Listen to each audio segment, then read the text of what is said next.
ఈ ఉదయమున నీవు ఎవ్వరినీ కలుసుకొనక ముందు ప్రభువును కలుసుకో. నీవు ఎవ్వరినీ చూడకముందు ప్రభువును చూడు. నీవు ఎవ్వరితో మాట్లాడకముందు ప్రభువుతో మాట్లాడు. నీవు దేనిని వెదకకముందు ఆయన రాజ్యమును నీతిని వెదకు.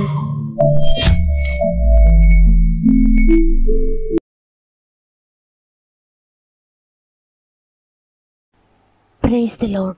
ఈ ఉదయకాలమున గాడ్ ఫస్ట్ అనే ఆత్మీయ కార్యక్రమమునకు మిమ్మల్ని అందరినీ మరొకసారి ప్రేమతో ఆహ్వానిస్తూ ప్రభు అయిన యేసుక్రీస్తు నామములో మీ అందరికీ నా యొక్క హృదయపూర్వకమైన శుభములు తెలియజేస్తున్నాను. ప్రియమైన సహోదరి సహోదరులారా, ఈ ఉదయాన మీరందరూ ఎలా ఉన్నారు? బాగున్నారు కదా? దేవుని కృపలో మీరంతా బాగున్నారని, మీరంతా బాగుండాలని ఆశించి ప్రార్థిస్తున్నాం. ఈ వాగ్దానం ద్వారా దేవుడే ఈరోజు మీతో మాట్లాడుతున్నాడు. దేవుని బిడ్డలారా, ఈ వాగ్దానం మనిషి నుండి వచ్చేది కాదు, కానీ దేవుని యొద్ద నుండి వస్తుంది. ఎందుకంటే ఇటువంటి మాటలు మనుషులు ఎవ్వరు కూడా మనతో మాట్లాడలేరు. ఈ లోకంలో ఎవ్వరు నిన్ను పట్టించుకున్నప్పుడు దేవుడు నీతో మాట్లాడుతూ ఉన్నాడు. కాబట్టి నీవెటువంటి స్థితిలో ఉన్నా సృష్టికర్త నీతో మాట్లాడుతూ ఉన్నాడు. కాబట్టి ఆయన మాటను నమ్మి రిసీవ్ చేసుకోండి. మీ జీవితంలో ఈ వాగ్దానం నెరవేరబోతోంది. మీకేమైనా ప్రార్థన విన్నపములుంటే కామెంట్స్ ద్వారా తప్పక నాకు తెలియచేయండి. మా అనుదిన ప్రార్థనలో మీ అందరిని గురించి ప్రార్థిస్తూ మిమ్మల్ని అందరినీ దేవుని చేతులకు అప్పగిస్తూ ఉన్నాను. ఆయన మీ చేయి పట్టే తప్పక మిమ్మల్ని లేవనెత్తబోతున్నాడు. దేవుని బట్టి ధైర్యం తెచ్చుకోండి.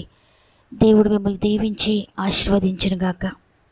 ఈరోజు దేవుడు మనతో మాట్లాడుతున్న శక్తి కలిగిన మాట యెహోషువ 21వ అధ్యాయము 44వ వచనము. యెహోవా వారి పితరులతో ప్రమాణం చేసిన వాటన్నిటి ప్రకారము అన్ని దిక్కుల యందు వారికి విశ్రాంతి కలుగజేసెను. ఆమేన్. ఈరోజు ఈ మాటలు వింటున్న ప్రియ సహోదరి, ప్రియ సహోదరుడా, ఈరోజు ప్రభు వాగ్దానం చేస్తున్నారు, అన్ని దిక్కుల నుండి నీకు విశ్రాంతి కలుగు చేస్తానని. ఈ మాటలు వింటున్న నీవు ఒకవేళ అన్ని దిక్కుల నుండి శోధనలో ఉన్నావా? ఎటువైపు చూచినా దిగులు, బాధ, భయము నిన్ను వెంటాడుతూ ఉన్నాయా? ఒకవైపు నుండి వచ్చిన సమస్య తీరిందే అనగానే మరొక వైపు నుండి మరొక సమస్య నిన్ను వెంటాడుతూ, నిన్ను వేధిస్తూ, నీ కుటుంబాన్ని బాధిస్తూ ఉన్నాయా? ఎటువైపు చూచినా శాంతి లేకుండా, సమాధానం లేకుండా అన్ని విధాలుగా నలిగిపోతున్నావా? ప్రియ దేవుని బిడ్డ, ఈరోజు ప్రభు నీతో మాట్లాడుతున్నారు. అన్ని విషయాలలో నీకు జయమిస్తాను, నీకు శాంతినిస్తాను, నీకు విశ్రాంతి కలుగు చేస్తానని.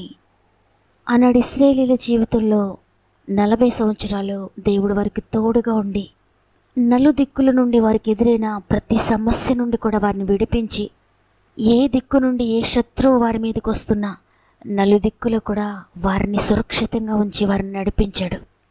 చూడండి, మోషే ఇశ్రాయేలీయులు నడిపిస్తున్నప్పుడు ఫరో సైన్యము భయంకరంగా ఇశ్రాయేలీయులను వెనుక నుండి తరుముతూ వస్తూ ఉన్నారు. వారిని తప్పించుకోవడానికి పారిపోతూ ఉన్నారు. అటువంటి సమయంలో వారి ఎదుట భయంకరమైన ఎర్ర సముద్రం ఎదురైంది. ఇటు నుండి ఎటు వేళల్లో కూడా వారికి తెలియలేదు. వెనక్కి వెళదామంటే శత్రువులు తరుముతున్నారు, ముందుకు పోదామంటే ముందు ఎర్ర సముద్రం ఎదురైంది. ఇక దిక్కు తోచని పరిస్థితి వారిలో ఉంది. ఇక మరణం తప్ప వేరే మార్గం ఏది లేదు అని వారికి అర్థమైపోయింది. వెనక్కి వెళ్ళిన శత్రువుల చేతిలో పడి చనిపోతాం, ముందుకు వెళితే సముద్రంలో పడి చనిపోతామని. ఇక ఏ దిక్కు లేని పరిస్థితిలో వారు కొంతమంది ఏడుస్తూ ఉన్నారు, కొంతమంది అరుస్తూ ఉన్నారు, కొంతమంది దుఃఖపడుతూ ఉన్నారు, కొంతమంది భయపడుతూ ఉన్నారు, కొంతమంది ఏం చేయాలో తోచక మోషే మీద సణుగుతూ ఉన్నారు.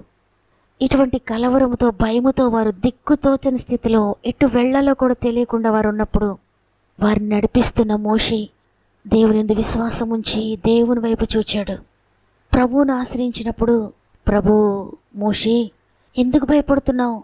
ఇంతవరకు అనేక కార్యాలు నీ జీవితంలో చేస్తూ వచ్చాను కదా, ఈ కార్యం నేను చేయలేనా? ఈ దిక్కు తోచని స్థితిలో నుండి నేను విడిపించలేనా? నీవు నీ కర్రని ఎత్తి సముద్రం వైపు చూపించు అన్నప్పుడు భయంకరమైన ఎర్ర సముద్రము 2 పాయలయ్యింది. ఆరిన నేలను, ఇసుక నేలలో వారు నడుచుకుంటూ సముద్రంను దాటి శత్రువుల నుండి తప్పించుకొని సురక్షితంగా ఉన్నారు. ఈరోజు ఈ మాటలు వింటున్న ప్రియ దేవుని బిడ్డలారా, నీ జీవితం కూడా అదే విధంగా నలుదిక్కుల నుండి సమస్యలు నీకు ఎదురయ్యాయా? ముందుకు వెళ్ళాలంటే కుదరని పరిస్థితి, వెనుకకు పోదామంటే కుదరని పరిస్థితి, ఏ దిక్కుకు వెళ్ళాలో కూడా తెలియని అంధకారంలో నీవు ఉన్నావా? ఒక ప్రక్క అనారోగ్యాలతో నీవు సతమతమవుతూ ఉన్నావా? మరొక వైపు అప్పులు, ఆర్థిక సమస్యలు నిన్ను పట్టి పీడిస్తూ ఉన్నాయా? మరొక ప్రక్క పిల్లల భవిష్యత్తు, వారి చదువులు, వారి వివాహాలు, వారిని ఏ విధంగా తీర్చిదిద్దలో తెలియని పరిస్థితి నీకు ఎదురవుతూ ఉందా? మరొక ప్రక్క నిందలు, అవమానాలు, నీవు చేయని నేరానికి అనుభవిస్తూ ఉన్నావా? మరొక ప్రక్క కుటుంబంలో శాంతి లేక, సమాధానం లేక, భర్తకు రక్షణ లేక, బిడ్డలకు రక్షణ లేక, భార్య రక్షణ లేక, వ్యసనాలతో భయంకరమైన పరిస్థితిలో నలిగిపోతూ ఉన్నావా? మరి నీ ఆరోగ్యాన్ని చూస్తే నీకు అంధకారం, ఇంటిని చూస్తే అంధకారం, పిల్లలను చూస్తే అంధకారం, భర్తను చూస్తే అంధకారం, భార్య జీవితాన్ని చూస్తే అంధకారం, ఆర్థిక పరిస్థితులను చూస్తే అంధకారం, భవిష్యత్తును చూస్తే అంధకారం. ఈ విధంగా ఎటు చూచినా నీ జీవితం అంతా అంధకారంగా నీకు కనిపిస్తూ ఉందా? అయితే భయపడొద్దు. ఈరోజు ప్రభువు నీకు వాగ్దానం చేస్తున్నారు, అన్ని దిక్కుల నుండి నీకు విశ్రాంతి కలుగు చేస్తానని. చూడండి, ఏ దిక్కు నుండి శత్రువైన సాతాను నీ జీవితంలో ప్రవేశించాడో, వాడు ఏ దిక్కు నుండి ప్రవేశించినా, ఎటువైపు నుంచి ఏ సమస్యను నీ జీవితంలో ప్రవేశపెట్టినా, ప్రతి సమస్య కూడా విడిచి వెళ్ళిపోబోతుంది నీవు నమ్మినట్లయితే.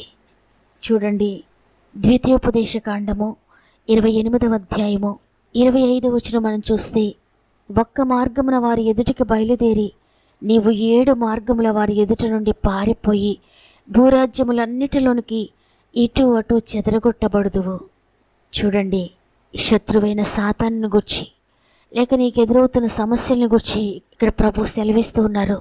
ఒక్క దిక్కు నుండి ఎదురైన సమస్య 7 దిక్కుల నుండి పారిపోబోతోంది.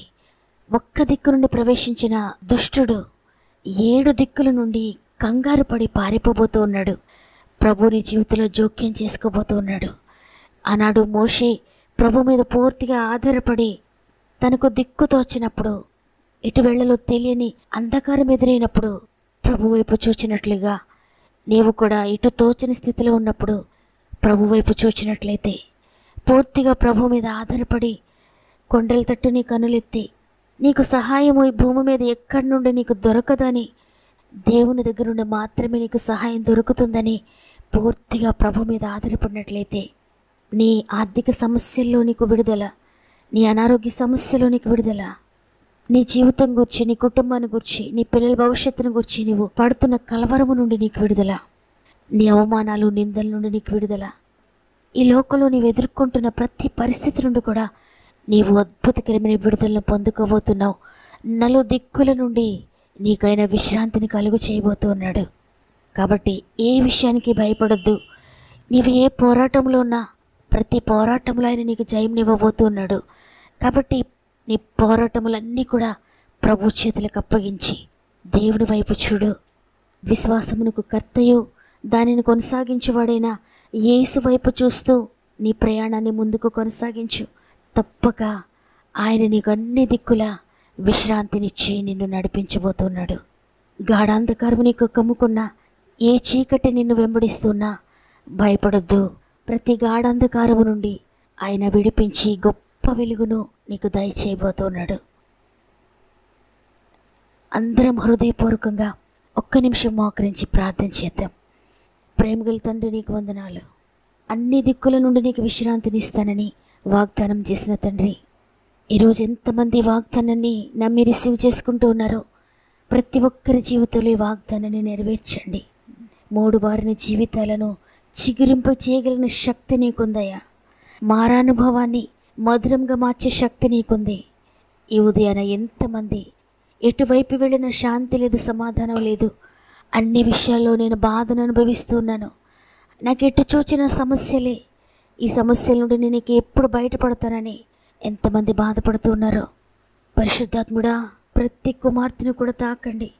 ప్రతి ఒక్కొక్కరి జీవితంలో అద్భుతాలు జరిగించండి అయ్యా.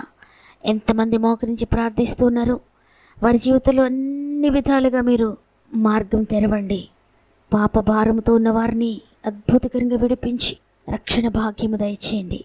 అయినా ఆర్థిక భారంతో నలిగిపోతున్నవారు, ఎటు చూచినా ఇక ఏ మార్గము లేక ఈ ఆర్థిక భారాల నుండి నేను ఇక విడుదల పొందలేనని దిగులుతో ఉన్నారో, ఎక్కడ ధనాన్ని నష్టపోయారో ప్రతి ఒక్కరి జీవితంలో తిరిగి రెస్టోర్ చేయండి.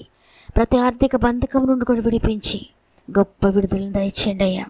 ఎంతమంది అనారోగ్య సమస్యలతో ఉన్నారో, ఇక ఏ దిక్కుకు వెళ్ళినా ఎటు వెళ్ళినా కూడా ఈ అనారోగ్యం నుండి విడిపించబడలేనని నిరుత్సాహంతో ఉన్న ప్రతి బిడ్డకు కూడా నీ దగ్గర నుండి అద్భుతకరమైన స్వస్థత వారికి కలిగించండి అయ్యా. ఎంతో కాలంగా ఉద్యోగం లేక బాధపడుతున్న ప్రతి ఒక్కరికి అద్భుతకరంగా ఉద్యోగాలు దయచేయండి. ఎంతో కాలంగా గర్భఫలం లేక దిగులుతో ఉన్న ప్రతి బిడ్డ గర్భమును తెరవండి అయ్యా. కుటుంబ సమస్యలను విడిపించండి. వ్యాపారాల్లో నష్టపోతున్న ప్రతి బిడ్డను కూడా అభివృద్ధిపరచండి అయ్యా. ఎంతమంది వివాహాలు జరగక దిగులుతో ఉన్నారో ఆశ్చర్యకరంగా వివాహాలు జరిగించండి. ప్రతి రోగం నుండి విడుదల, ప్రతి రిపోర్టు కూడా నార్మల్ రిపోర్ట్స్ ఇవ్వండి అయ్యా. ప్రతి బంధకము నుండి విడిపించండి. ఏ దురాత్మ చీకటి అంధకారపు శక్తులు ఏ కుటుంబాన్ని వేధిస్తూ బాధిస్తూ ఉన్నాయో ప్రతి చీకటి కూడా వారిని విడిచిపెట్టి వెళ్ళిపోనుగాక యేసు నామములో. ప్రతి బంధకము కూడా విడుదల, ప్రతి అంధకారపు శక్తి నుండి కూడా విడుదల ప్రకటిస్తున్నాను. పరిశుద్ధాత్ముడా, ఎంతమంది నిందలలో ఉన్నారో ప్రతి అవమానమునకు ప్రతిగా రెట్టింపు ఆశీర్వాదమును దయచేయండి. ఎంతమంది గృహాలు లేక అద్దె గృహాల్లో ఉంటున్నారో ప్రతి ఒక్కరూ యేసునామములో స్వంత గృహాలు పొందుకొందురుగాక. కోర్టు కేసులో ఉన్న ప్రతి బిడ్డను కూడా అద్భుతకరంగా విడిపించండి అయ్యా. ఏ మార్గం లేకపోయినా నీ మార్గంలో విడుదల ప్రకటిస్తున్నాను. ప్రతి ప్రయత్నమును కూడా సఫలపరచండి. వారికి ఎదురవుతున్న ప్రతి ఆటంకమును కూడా నెరవేరించేయండి అయ్యా. అయ్యా, ఇంటర్వ్యూస్కి వెళ్తున్న బిడ్డలందరికీ నీ జ్ఞానాన్ని ఇచ్చి నడిపించండి. ఎగ్జామ్స్ రాస్తున్న బిడ్డలందరికీ మీరు తోడుండి నడిపించండి. ఈ రోజంతా మీ కుటుంబానికి తోడుగా ఉండి వారి ప్రతి ప్రయాణమును కూడా మీరు సఫలపరిచి నీ దోతులను తోడుగా ఉంచి అన్ని దిక్కుల నుండి విశ్రాంతిని కలుగ చేసి నడిపించండి. పరిచర్యలో ఉన్న దైవ సేవకులందరినీ జ్ఞాపకం చేసుకోండి అయ్యా. వారి పరిచర్యను నూరంతలుగా అభివృద్ధి చేయండి. ఈరోజు పుట్టినరోజులు, పెండ్లి రోజులు జరుపుకుంటున్న వారందరికీ నూతన సంవత్సరం అంతా మీరు తోడుగా ఉండి చేపట్టి నడిపిస్తారని యేసయ్య పరిశుద్ధమైన నామములో అడిగి వేడుకొంచున్నాను తండ్రి. ఆమేన్. దేవుడు మిమ్ములను మీ కుటుంబాలను అత్యధికంగా ఆశీర్వదించి దీవించునుగాక. మరల రేపు అందరం కలిసి ఆయనను స్తుతిందాం. అంతవరకు ప్రభు మనకు తోడేండి నడిపించునుగాక. God bless.